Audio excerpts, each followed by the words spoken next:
Bueno, ahí van saliendo esos pequeñines. Bueno, nuevamente mis hermanos, buenos días, que el Señor les bendiga. El capítulo 27 del libro de los Hechos es el que nos corresponde en el día de hoy con la ayuda de Dios estudiar. Y si el Señor nos lo permite y Cristo no viene antes de esta hora, lograremos terminar hoy el penúltimo capítulo del libro de los Hechos. Va dando como nostalgia, ¿no? Penúltimo capítulo del libro de los Hechos. ¿Quiénes de ustedes recuerdan el libro Relatos de un náufrago? ¿Sí hay algunos que lo recuerden? ¿Recuerdan qué fue lo que ocasionó la escritura de ese libro y cómo se dio? Ese libro narra que venía un buque oficial del gobierno de Colombia y uno de los marineros cayó y quedó en alta mar. Y Gabriel García Márquez en esa época no era el famoso escritor del libro, sino que era reportero del periódico El Espectador. Entonces él comenzó a investigar y cada cierto tanto, no sé, cada 8, cada 15 días sacaba un reporte de cómo había sido la odisea de este marinero de nacionalidad colombiana, por supuesto. La investigación arrojó sorpresas porque al parecer la caída de este hombre se debió a que estaban haciendo cosas no muy claras. Y luego de sacar en varios periódicos el reporte, el relato de este náufrago, lo unió, lo condensó y es lo que hoy conocemos como el libro Relatos de un náufrago. Pues bien, el capítulo 27 de hecho yo creo que pudiera ser titulado de la misma manera y por eso lo dejé así, Relatos de un náufrago. ¿Y por qué les digo relatos de un náufrago? Porque a diferencia de García Márquez escribió sobre este relato estando en la comodidad de un escritorio en la fría Bogotá, pero el que escribió este relato lo vivió en carne propia. El que escribió este relato es Lucas y Lucas lo vivió en carne propia. Ustedes se dieron cuenta que hay una cantidad de palabras rarísimas. Es porque está utilizando términos náuticos para los cuales ustedes y yo no estamos facilitados. Pues si nos hablara de bandeja paisa, de chicharrones, pues le entenderíamos. Pero algunas palabras que aparecen allí, por ejemplo, sotavento, dice navegamos a sotavento. Sotavento quiere decir que mientras van navegando, como hay tanta brisa, tanto viento, se hacen detrás de una isla para que la isla agarre un poco el viento y no les dé tan duro ahí. Se habla, por ejemplo, por ahí de la Sirte. La Sirte era un lugar peligroso que se había convertido literalmente en un cementerio de barcos. Se habla por allá de Euroclidón. Euroclidón era el nombre del viento que venía del norte, del oriente, y se formaba allí. A ver, ¿qué otro término raro aparece por allí? ¿Qué otro término? ¿Vieron algún otro término así como extraño o no? Esquife, hay otro, ¿cierto? Esquife es lo que hoy en día conocemos como bote salvavidas. Por eso dice que se había caído el esquife, se había caído el bote salvavidas y lo amarraron de nuevo para que no se cayera. Y toda esa historia, permítanme, ya la leyeron, pero permítanme en un solo minuto resumirla. Pablo va a salir hacia Roma, lo montan en un barco, el barco dice que una nave adramitena. La nave era adramitena porque pertenecía a una ciudad que se llamaba Adramitia. Y luego de que se bajan de esa nave, lo montan en una nave alejandrina. Alejandrina es una ciudad de Egipto, por eso el nombre de la nave. Egipto le proveía los granos al imperio romano en esa época. Y van allí, llegan y Pablo les dice, mire, no es conveniente que nosotros nos vayamos porque ya pasó el ayuno, que es el Yom Kippur, que es el día del perdón. Y cuando pase el ayuno, el día del ayuno, ya se está en invierno, ya es peligrosísimo navegar. No le hicieron caso.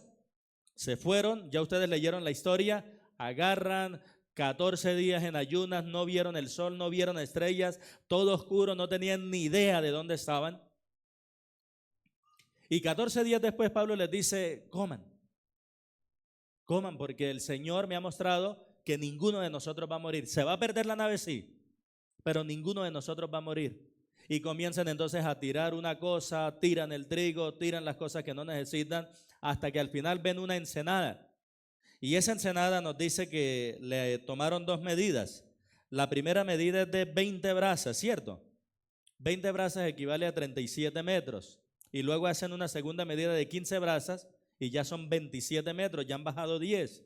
Por lo cual se dan cuenta que van a llegar a tierra, que están próximos, y los marineros intentan huir, y por eso es que Pablo les dice a los de Roma, a los soldados romanos, les dice, si estos se bajan de la nave, todos nosotros nos morimos. Y esa es la razón por la cual los soldados cortan el esquife, que es el salvavidas, y que se pierda. Pero aquí o todos o nadie. Entonces el barco se queda la parte delantera que se llama proa, se queda encallada, y la parte trasera queda en una corriente de aguas. ¿Y qué le pasa a un barco que tiene la parte delantera ahí varada, encallada, y la parte trasera haciéndole así? Por eso les tocó fue agarrar pedazos de tabla y terminar de llegar a la isla, pero al final llegaron a la isla tal cual el Señor lo había prometido, ni uno solo murió. Ese es el resumen de la historia. Ya ustedes la leyeron, ya hice un breve resumen.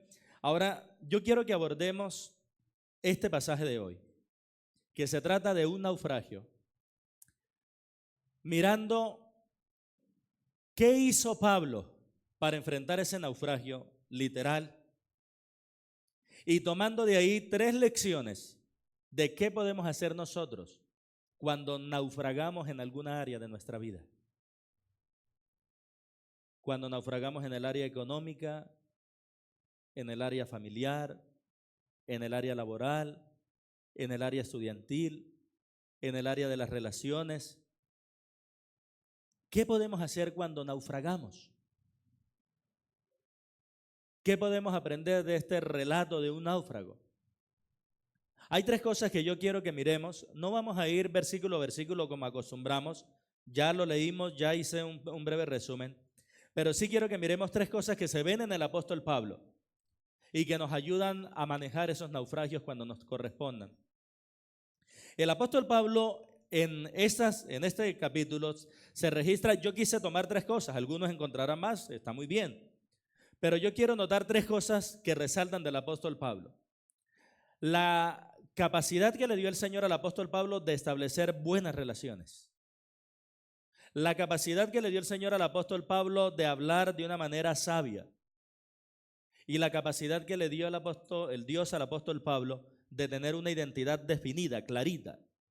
Es decir, que quiero que miremos las relaciones, las palabras y la identidad de Pablo a medida que vamos avanzando en este capítulo. Y mirando esas relaciones, esas palabras y esa identidad, vamos a ser motivados y vamos a ser retados a mantenernos fieles a pesar de los naufragios, a mantenernos firmes en Cristo a pesar que varias áreas de nuestra vida sucumban, a mantenernos fieles al llamado del Señor a pesar de que nuestro mundo se haga pedazos. Vamos a mirar qué tiene para nosotros hoy la palabra del Señor. Recuerden que Dios le había dicho a Pablo le había dicho, Pablo, no te preocupes, porque así como testificaste en Jerusalén, es necesario que testifiques también. Quizá Pablo estaba esperando, bueno, ahorita Dios me manda un boleto, me lo paga en primera clase y me voy a Roma, pero Dios no operó así. 2 años encarcelado y luego de haber sido llevado a que lo escuchara el pueblo, a que lo escucharan los líderes, a que lo escuchara el gobernador Festo, a que lo escuchara el gobernador Félix, a que lo escuchara el rey Agripa, sale por fin Pablo para Roma, apela al César y va al César. Y la manera que tiene el Señor para cumplir su palabra es mandándolo no en primera clase, sino en un buque de carga, y no de manera libre, sino como un preso, gracias, como un preso, ¿cierto? Pero ahí va Pablo.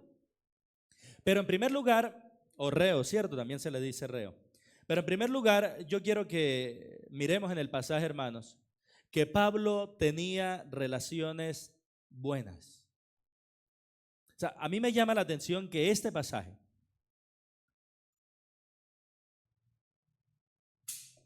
cita al centurión, que ¿cómo se llamaba según el verso 1 el centurión? ¿Cómo se llamaba ese centurión? Julio. ¿Y de qué compañía era Julio? De la compañía Augusta. Y él es el encargado de llevar a Pablo, pero me llama la atención que Pablo con el carcelero de él entabló una buena, una correcta relación. ¿Por qué les digo yo que Pablo tenía relaciones sanas? ¿O a qué llevaron a Pablo el haber tenido relaciones sanas? Pues mis queridos, las relaciones sanas de Pablo le permitieron inspirar confianza. Y ese es uno de los propósitos de uno entablar, o uno de los resultados más bien, de entablar relaciones sanas. ¿Me ayudan a leer el verso 3, por favor? Todos en alta voz si son tan amables. Solo el versículo 3. 1, 2 y 3.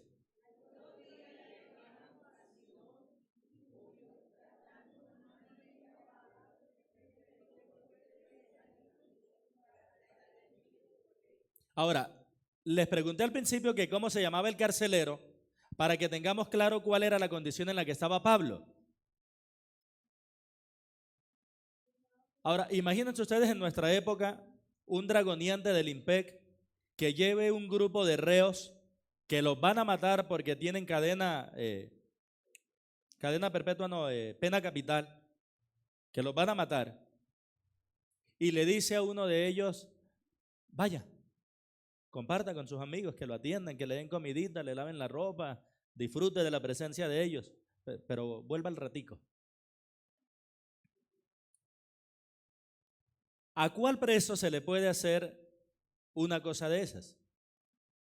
O permítame formular una pregunta de una mejor manera. ¿Qué tipo de relaciones y qué tipo de carácter debe tener ese preso para que el carcelero le diga, vaya que lo atiendan y yo lo espero que vuelva a tal hora? Y de ahí es donde yo quiero que miremos entre líneas, hermanos, que seguramente esos 2 años de Pablo encarcelado en Cesarea de una manera injusta, él no los utilizó para decir, Dios, ¿por qué es tan cruel? Dios, ¿por qué me mete en este problema? Pero si yo a él le soy fiel, pero si yo soy el que le sirvo, pero si yo recolecté la ofrenda, si yo venía a Jerusalén, era ayudar a los santos y miren cómo me está yendo a mí de mal. ¿Qué tipo de Dios es el que yo sirvo? No había ese tipo de queja en el apóstol Pablo seguramente, sino un tipo de vida que podía confiar en Dios y poder saber que aunque la situación es difícil, si estamos dentro de la voluntad de Dios, allí estamos bien. El problema, hermanos, no son las tormentas. El problema es que cuando nos hallemos en una de ellas, no sea por nuestra necedad, sino por la voluntad de Dios. Eso es lo más importante. Y este Pablo era un hombre que inspiraba confianza, ¿verdad? Porque imagínense todo lo que hacen con él, es que las relaciones buenas inspiran confianza. Pero ¿sabe qué ocurre cuando una persona se ha dedicado a entablar relaciones buenas? Se ha dedicado a entablar unas relaciones saludables.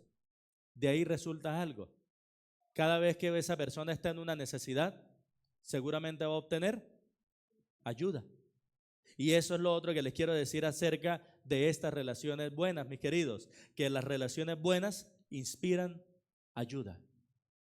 ¿De dónde sale esa idea de que las relaciones buenas inspiran ayuda? Váyanse hacia el final del capítulo, por favor, y noten que el versículo 42 nos describe que el barco se partió y los soldados sabían algo: si se nos escapan los presos, nos matan a nosotros.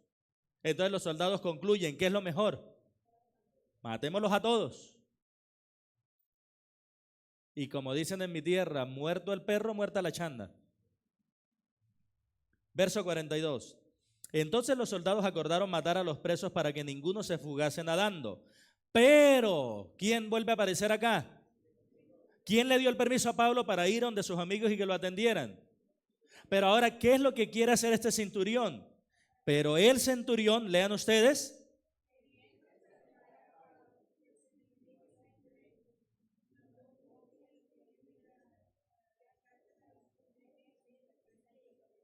Ahí está. El centurión se dio cuenta, van a matarlos a todos. Pero dentro de ese todos hay alguien que me interesa mucho. ¿Se llama cómo? Y a causa de Pablo, el centurión salva la vida de los demás presos. Y permítame decirles esto: a causa de Pablo, Dios libró la vida de 275 que iban acompañándolo. Pocas veces estamos conscientes de esto, hermanos. La presencia de nosotros, los hijos de Dios, muchas veces es usada para extenderle la misericordia a quienes no conocen a Dios. ¿Cuántas personas habían en Sodoma y Gomorra? Muchas. ¿Cuántas justas pidió Dios para perdonarlos a todos? 10. Si hay 10, pero al parecer nada más había uno, Lot. La presencia del cristiano resulta en bendición para los demás, así no estemos conscientes ni nosotros ni ellos, pero esa es una realidad. Entonces, observen, hermanos, que las relaciones buenas nos permiten desarrollar confianza y de esa confianza es que resulta la ayuda. ¿A qué voy con esto, mis queridos? A que es muy beneficioso, a que es muy saludable, a que es muy necesario cultivar buenas relaciones.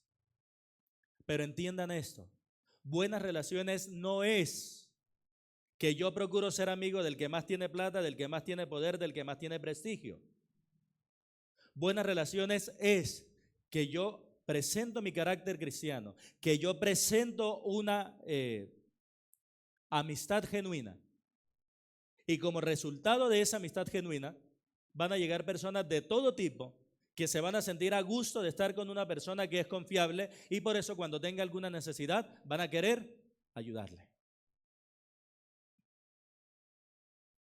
El mundo habla de buenas relaciones para notificar como buenas relaciones a aquella persona que me pueda hacer o devolver un favor a mí.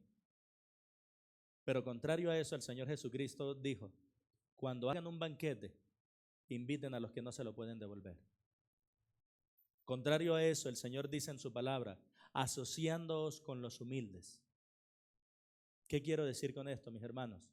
Que yo no les estoy motivando a que salgan acá con un pensamiento y una motivación egoísta, entablen amistades con aquellos que les pueden devolver favores, porque allí no van a poder tener ustedes amistades.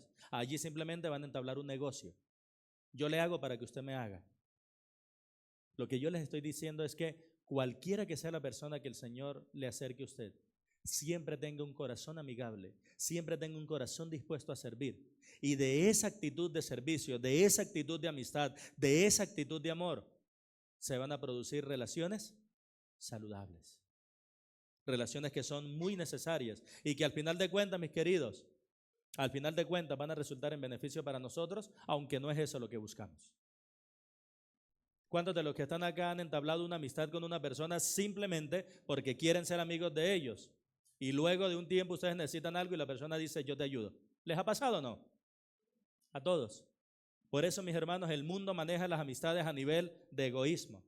Los cristianos debemos manejar las amistades a nivel de servicio a los demás. Amén. Mis queridos, es muy beneficioso cultivar buenas relaciones. Y lo que vemos en este primer punto es que Pablo tenía relaciones buenas. Relaciones buenas.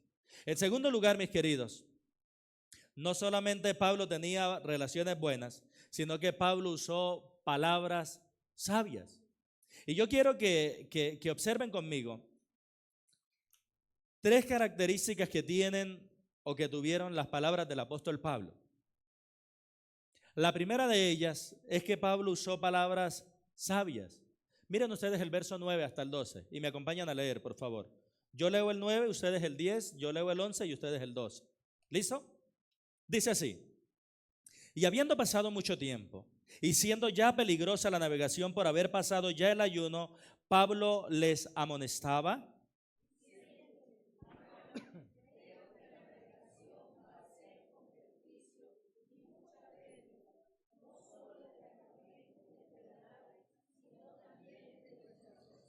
Pero el centurión daba más crédito al piloto y al patrón de la nave que a lo que Pablo decía.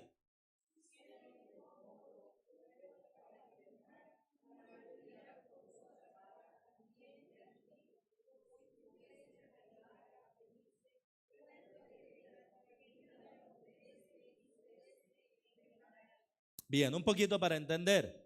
Desde el versículo 9, Pablo se da cuenta de una cosa,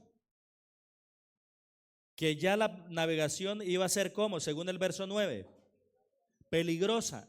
Y según el mismo verso 9, ¿por qué razón iba a ser peligrosa esa navegación? Porque ya había pasado el ayuno. ¿Y qué era el ayuno o en qué época cae el ayuno, que es el mismo Yom Kippur o que es el mismo día del perdón, que es un día sagrado para los judíos? Miren la última frase, las últimas 3 palabras del versículo 12. ¿Qué tenía que ver el ayuno con la navegación? Exactamente, que se daba en época ¿de qué? De invierno. Entonces en época de invierno no es fácil navegar, es peligrosísimo y lo más probable es que vaya a haber una destrucción, un naufragio. Mis hermanos, Pablo usó palabras sabias y si ustedes observan, las palabras sabias amonestan. Mire que ese es el versículo, esa es la palabra, perdón, que utiliza el verso 9 en la parte final. Termina diciendo el verso 9, Pablo les amonestaba. La palabra amonestación significa poner los pensamientos en orden, hacer que las personas piensen bien, eso significa amonestar.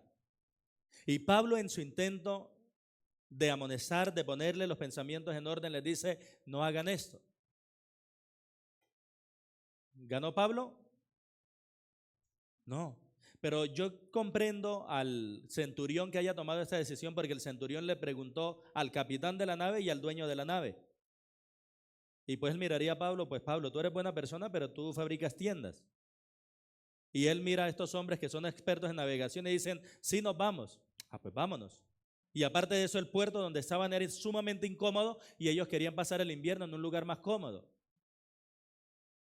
Pero sea como sea, mis queridos, las palabras sabias siempre van acompañadas de amonestación. Entiéndase amonestación no como regañar a las personas, entiéndase amonestación como organizarle los pensamientos para que ellos piensen bien. Es llegar y tirarle el brazo al hermano, a la hermana y decirle, por ahí no conviene, conviene más bien por acá. La manera correcta de hacerlo es esta, de eso es lo que se trata. Pero las palabras sabias, aparte de que amonestan, también las palabras sabias animan. Porque fíjense ustedes que se los arrastra la tormenta, Euroclidón se los lleva. Y Pablo bien pudiera sentarse en un lado del barco y decirles, ahí está.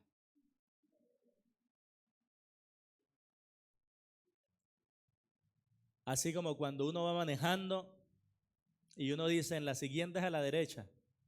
Y la esposa dice, no, es a la izquierda. Y entonces uno gira a la derecha. Y ella hace esa sonrisita sabiendo se equivocó. Y le va a tocar dar la vuelta. Pablo podría tomar esa actitud. Pero, ¿qué hace Pablo? Miren ustedes, versículo 21 y 22. Entonces Pablo, como hacía ya mucho que no comíamos, puesto en pie en medio de ellos, dijo, habría sido, por cierto, conveniente, oh varones, haberme oído y no zarpar de Creta tan solo para recibir este perjuicio y pérdida. Y hasta aquí pareciera que Pablo les fuera a decir, se los dije. Sin embargo, miren lo que dice, pero ahora los regaño. Y exhortar es. Ahora los exhorto, los animo. ¿A qué los exhorto? Muy bien, muy bien. Ahora los exhorto a tener buen ánimo, pues no habrá ninguna pérdida de vida entre vosotros, sino solamente de la nave. Es decir, que las palabras sabias no solamente amonestan en el sentido de poner en orden los pensamientos, sino que las palabras sabias también animan.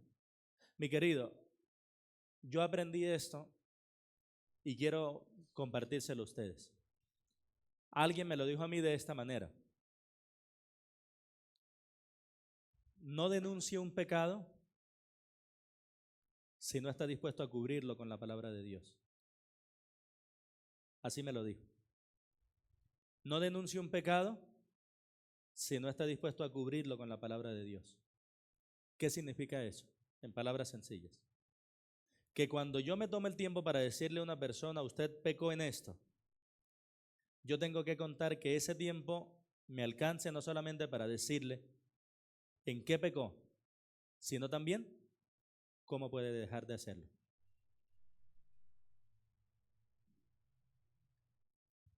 Que si yo me acerco a Gerson para decirle, Gerson, tú te equivocaste porque le diste un golpe en la cara a Joanny, yo también tengo que tomarme el tiempo para decirle, hermano, esa no es la actitud correcta. Debes confesar tu pecado ante el Señor, debes pedirle perdón a Joanny y vamos a comenzar a trabajar juntos en la ira. ¿Vemos alguna diferencia con hacer eso a decirle, es que usted es un violento que le dio en la cara a Joanny? ¿Vemos alguna diferencia? Hermanos, no denunciemos un pecado si no tenemos la intención de cubrirlo con la palabra de Dios. Porque eso es lo que viene haciéndose acá. ¿Les dijo Pablo que se habían equivocado? Claro. Hermanos, ustedes debieron haberme hecho caso cuando estábamos en Creta. Pero pregunta, ¿los dejó Pablo tirados y llenos de sentimientos de culpa? ¡Ánimo! Y lo mismo es para usted, hermano. Si usted ha venido cometiendo algún pecado, eso es algo de lo cual usted se tiene que arrepentir. Pero yo también le quiero animar, pero yo también le quiero exhortar, pero yo también le quiero motivar que en Jesucristo hay perdón. Y que si confesamos nuestros pecados, Él es fiel y justo para perdonar nuestros pecados. Bien. Las palabras sabias amonestan, animan, pero también, mis queridos, las palabras sabias ruegan. Y esto es rarísimo en nuestra época.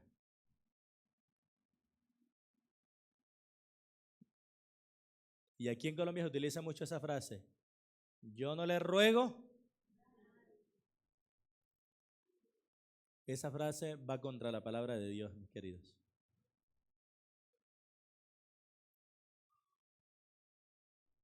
Cuando Pedro le escribió a los ancianos, Pedro no les dijo, vean, ustedes me hacen caso que yo soy el que más manda acá.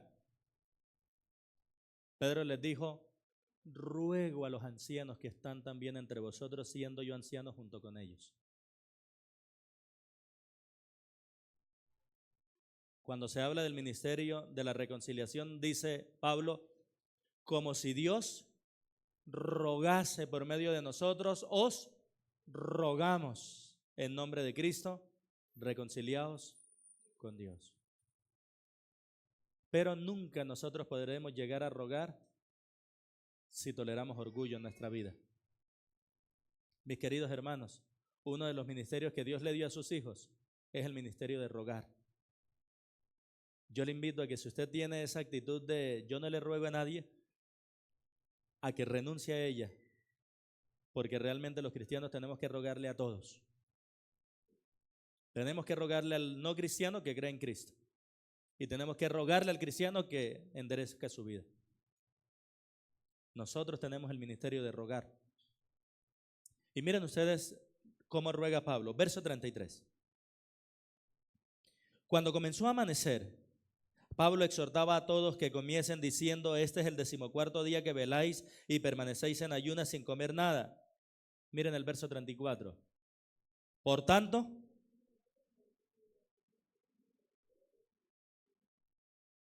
ahí está. Por tanto, os ruego.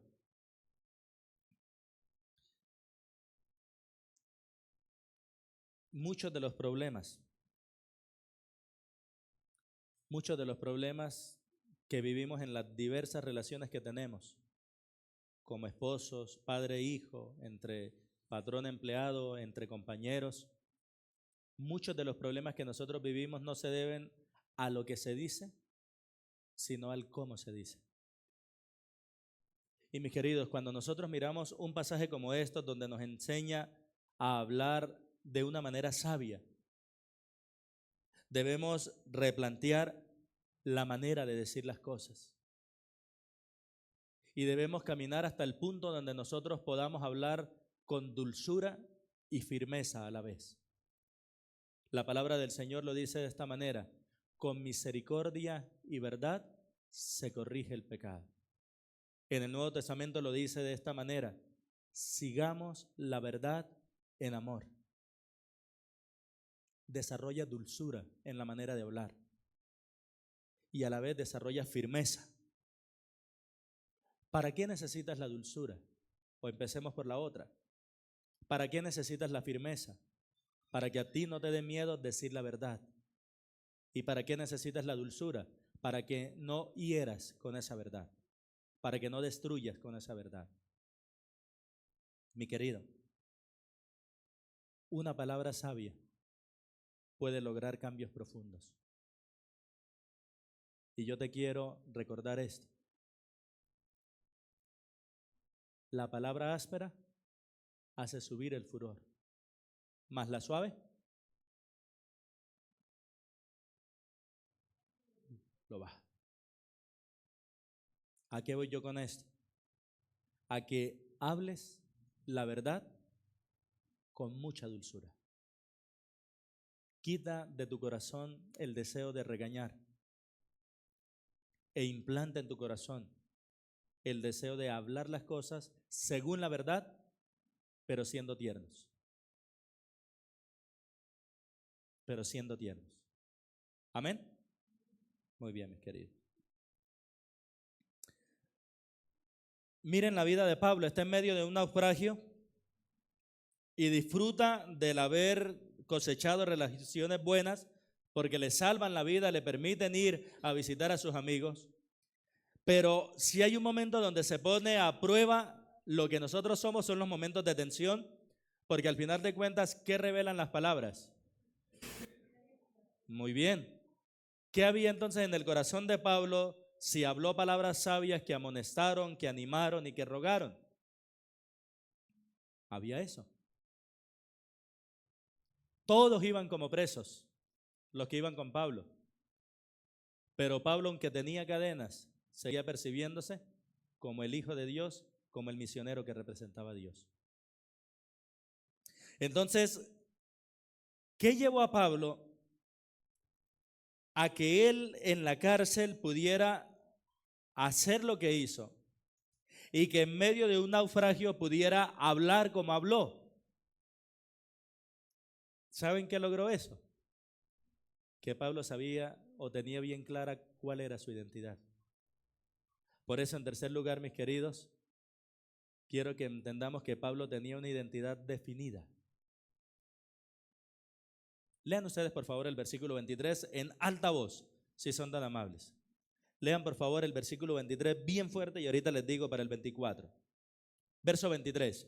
1, 2 y 3.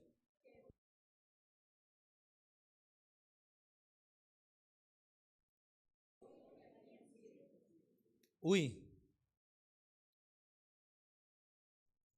Desde el 22, Pablo les dice, tengan buen ánimo, porque ninguna vida se va a perder. Y en el 23 les dice que él recibió una visita de un ángel. Pero ese ángel, ¿quién lo envió? Dios. Y miren cómo dice Pablo estas palabras. El Dios de quien soy y a quien sirvo. ¿No recuerdan ustedes las palabras de Pablo cuando conoció al Señor? ¿Quién eres, Señor? ¿De quién soy? ¿Qué quieres que yo haga? ¿A quién sirvo? Es decir, que han pasado aproximadamente unos 20, 30 años y la pasión de Pablo sigue siendo la misma que tuvo el día camino a Damasco cuando el Señor se le mostró en el camino. Mis queridos, esto parece sencillo, pero es muy profundo. Pablo sabía quién era.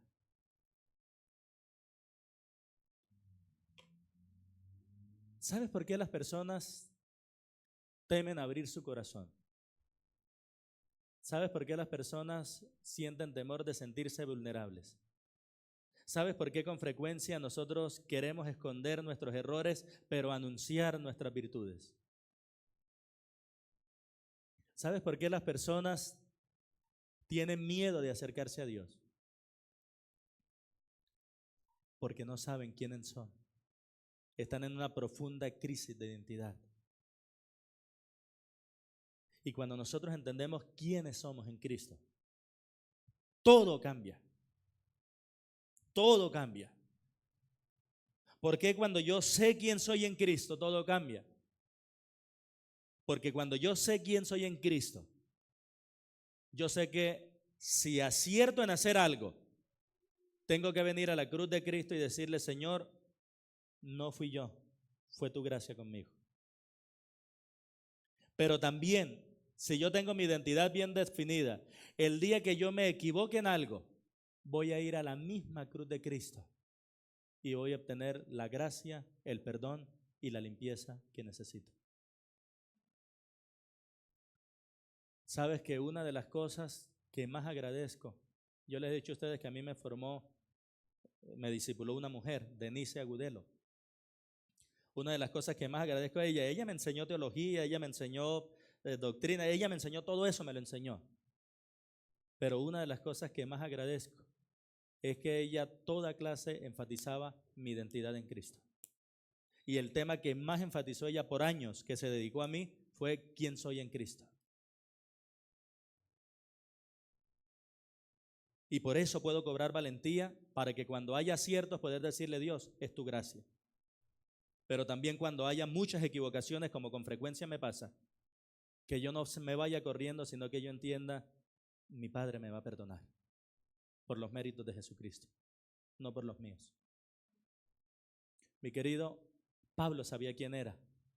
Y por saber quién era, mientras todos estaban desesperados en el barco en medio de un naufragio, él podía con tranquilidad estarlos animando, estarlos motivando y diciendo, tranquilo, porque conmigo está el Dios de quien soy y a quien sirvo.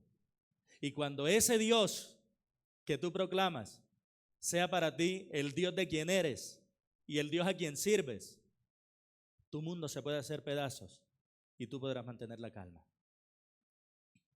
Yo recuerdo en una ocasión, en una consejería, la persona cristiana había tenido oculto una situación por mucho tiempo y la guié en el proceso de que la confesara. Y cuando cuando confesó su falta, se destruyó absolutamente todo lo que tenía.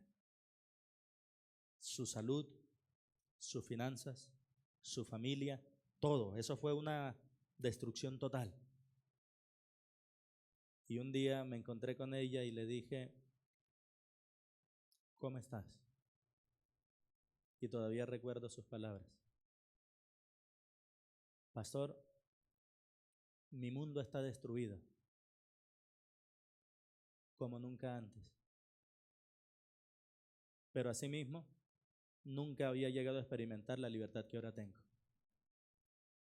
Y yo te quiero motivar a que no temas hacer lo que Dios dice.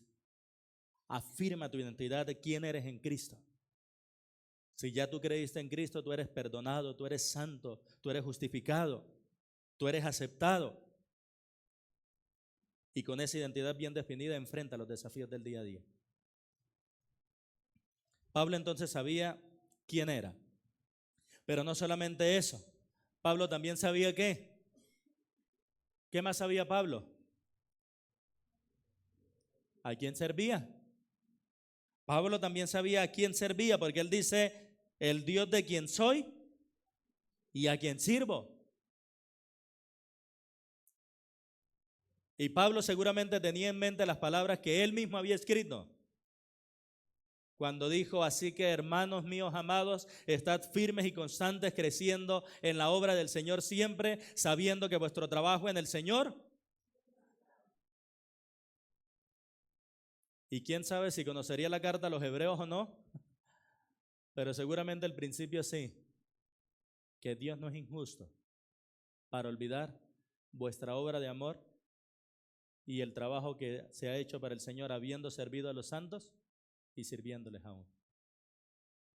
El Dios de quien soy y a quien sirvo. Les hago una pregunta.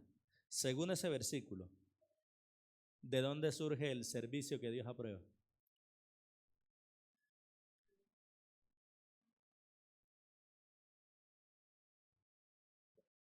Óiganlo bien. El Dios de quien soy y a quien sirvo. ¿De dónde surge un verdadero servicio para Dios? De que yo sé quién soy en Dios. Y no solamente sé quién soy en Dios, sé quién es ese Dios. Y por eso le sirvo. Pero estamos en el versículo 23, ¿verdad? Ahora, verso 24, diciendo Pablo, no temas, es necesario que comparezcas ante César y he aquí, Dios te ha concedido todos los que navegan contigo. Por tanto, oh varones, ¿tened qué? Uy, es apasionante ese Pablo, ¿no? Qué hombre tan optimista. Estaba con el agua al cuello y le está diciendo a los otros, tengan ánimo. Miren, por tanto, oh varones, tened ánimo. Porque no solamente yo sé quién soy en Dios, no solamente yo sirvo a Dios, sino también yo confío en Dios. Mi querido, Pablo sabía en quién confiaba. Piensen en Pablo. Y por un momento pónganse como viajeros al lado de él. Han pasado 14 días en alta mar a la deriva. Han pasado 14 días en ayuno. El cielo está cerrado. 14 días que no ven el sol. 14 días que no ven las estrellas. 14 días donde registra Lucas, nosotros perdimos toda esperanza de salir con vida. Pero están ustedes al lado de Pablo y escuchan a Pablo que les dice, tengan ánimo.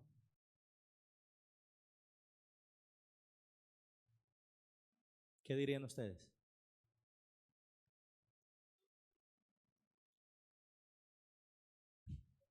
¿Está loco? ¿Cierto? Bien. La parte negativa. Ahora vamos a ver la parte positiva y le formulo otra pregunta. Piensen en Pablo. ¿De qué estaba tan convencido Pablo que lo llevó a decir, yo confío en Dios que así será? ¿De qué estaba convencido Pablo? ¿Quién le dijo a Pablo que no se iban a morir? Entonces, ¿de qué estaba convencido Pablo? Hermanos, las promesas de Dios nos permiten conservar la calma en las pérdidas más grandes. Se desploma el mundo, pero podemos decir como Job, yo sé que mi Redentor vive. Se puede caer todo, pero podemos decir confiadamente, el Señor es mi pastor, nada me faltará. Ay, hermano, cuán dulce es confiar en Cristo, dice el himno, ¿verdad? Cuán dulce es confiar en Cristo. Es que la confianza en la palabra de Dios da seguridad para las tormentas de la vida. Insisto, el problema no son las tormentas, porque al final de cuentas, como registra Pedro, los sufrimientos que yo tengo hoy son los mismos de mis hermanos en todo el mundo. Entonces, al final de cuentas, los problemas no son mis tormentas, los problemas no son mis sufrimientos.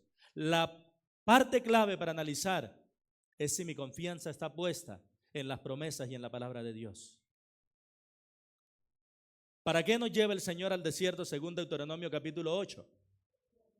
Para probarme y saber lo que hay en mi corazón. Queridos, solo Pablo se mantuvo tranquilo.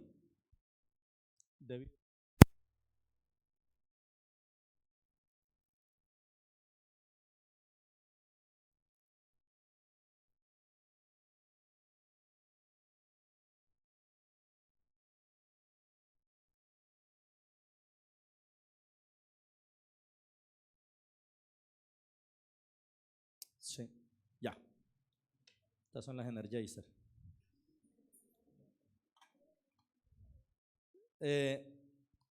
¿Saben, hermanos, algo con esto? Que venimos hablando de cómo Pablo tenía la identidad bien definida. Bueno, ahí quedó. Cómo Pablo tenía la identidad bien definida. Y yo quiero motivarles a lo siguiente, mis queridos. Quiero motivarles. trabajen mucho en saber quiénes son ustedes en Cristo. Apropiense de lo que Dios dice de ustedes por ser hijos de Dios. ¿Por qué razón les digo eso, mis queridos? Porque tener definida la identidad en Dios da tranquilidad en los momentos de tensión. No los elimina, pero sí da esa paz que sobrepasa todo entendimiento. ¿No es eso lo que registra por allá el profeta Habacuc cuando llegan y se los llevan como esclavos? Y él comienza a mirar y se da cuenta, arrasaron con los cultivos, incendiaron los olivos, se robaron las ovejas, se robaron las vacas, mataron las personas, destruyeron nuestras casas. Y Jerusalén, como lo dijera Nehemías, está en ruinas, en solo humo y cenizas. Y si a este punto llega tu vida, pero tú tienes tu identidad definida en Cristo, tú podrás unirte al profeta y decir: aunque la higuera no florezca, ni en las vides haya frutos, aunque falte el producto del olivo, y los labrados no den mantenimiento, y las ovejas sean quitadas de la majada, y no haya vacas en los corrales, con todo yo me alegraré en Jehová y me gozaré en el Dios de mi salvación. Jehová, el Señor es mi fortaleza, el cual hace mis pies como de ciervas y en mis alturas me hace andar. Mi querido, Dios no está interesado en quitarnos los problemas, sino en caminar con nosotros en medio de los problemas, para que caminando con Él en medio de los problemas comprobemos su fidelidad, comprobemos su amor, comprobemos que Él es nuestro Padre y por fin empecemos a confiar en Él. Aunque ande en el valle de sombra de muerte, no temeré mal alguno, porque tú, más importante que la ausencia de problemas, es la presencia de Dios. Grabémonos eso en nuestro corazón. ¿Qué pasaje es este, hermanos, para mostrar el tipo de relaciones, de palabras y de identidad que había en el apóstol Pablo? Y cómo cada una de ellas fueron útiles en el naufragio. Según 2 Corintios 11:25, Pablo naufragó 3 veces. Esta era la cuarta. Yo creo que por eso él les decía en Creta: no agarremos el mar, como que no tenía muchas ganas de un cuarto naufragio. Pero ¿para dónde va Vicente? Entonces, como la mayoría opinó que sí, a él le tocó por obligación ir y recibir las consecuencias junto con ellos. Pero ¿sabes una cosa? Aunque Pablo naufragó varias veces, nunca naufragó su fe. Recuerden que la Biblia habla en el Nuevo Testamento de aquellos de los cuales su fe naufragó. En Pablo vemos que 4 veces naufragó él como persona, pero su fe siempre estuvo a flote. Mi querido, ¿a qué te quiero motivar con lo que hemos estudiado hoy? A que tú te mantengas fiel en los naufragios.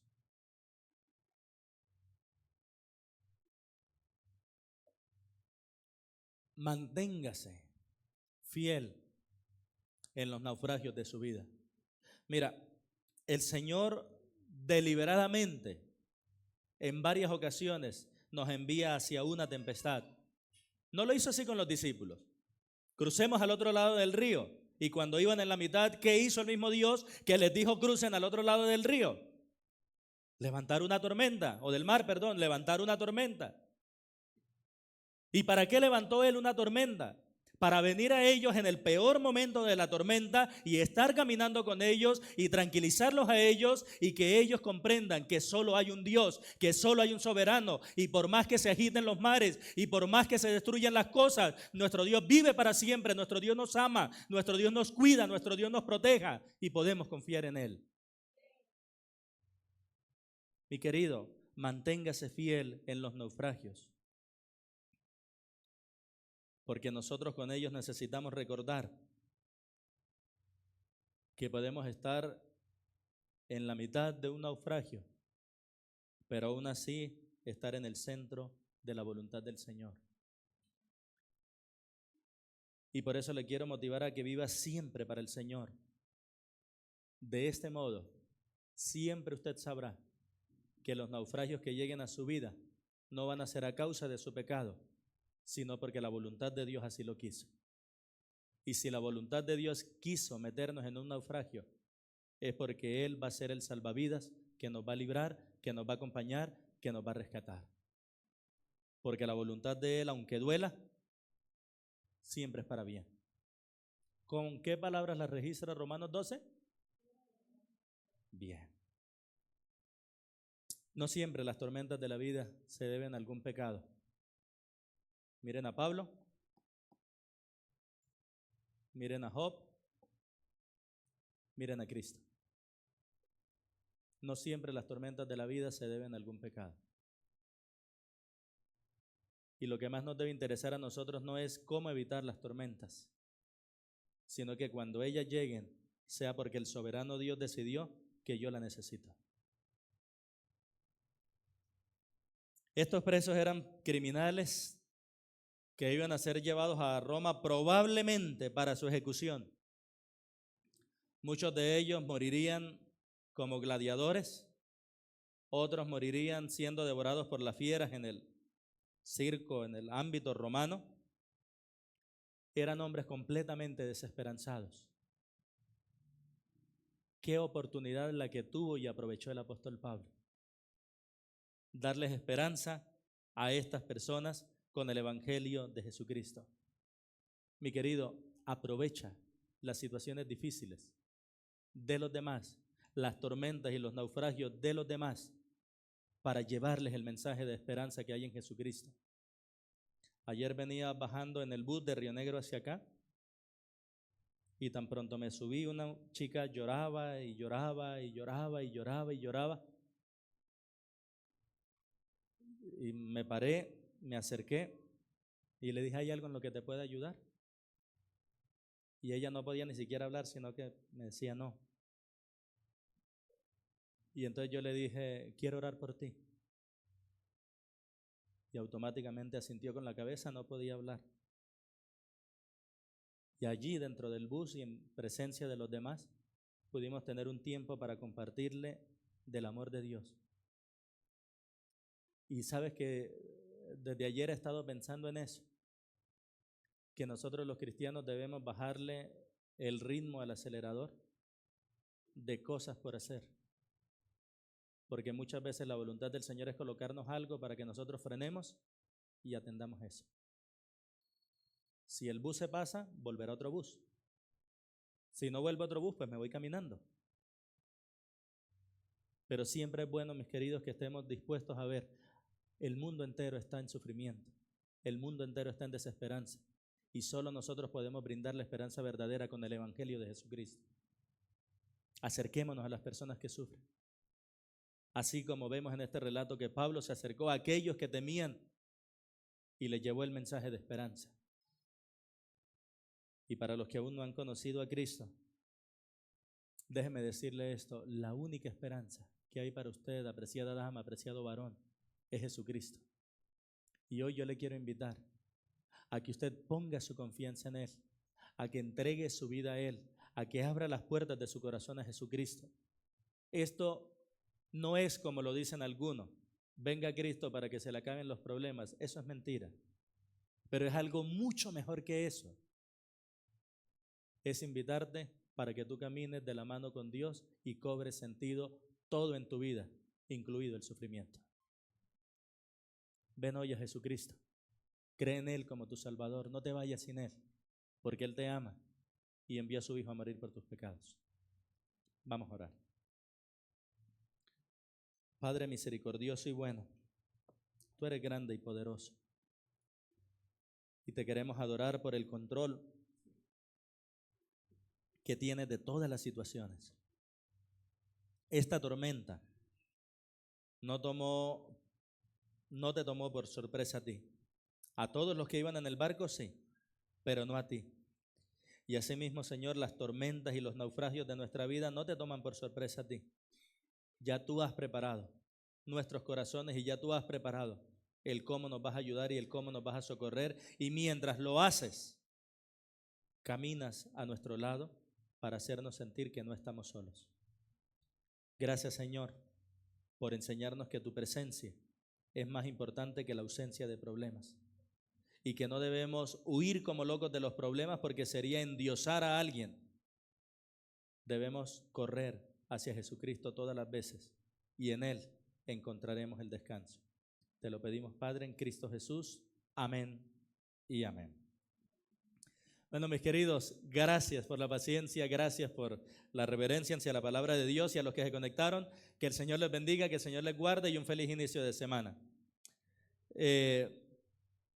Gracias, hermanos.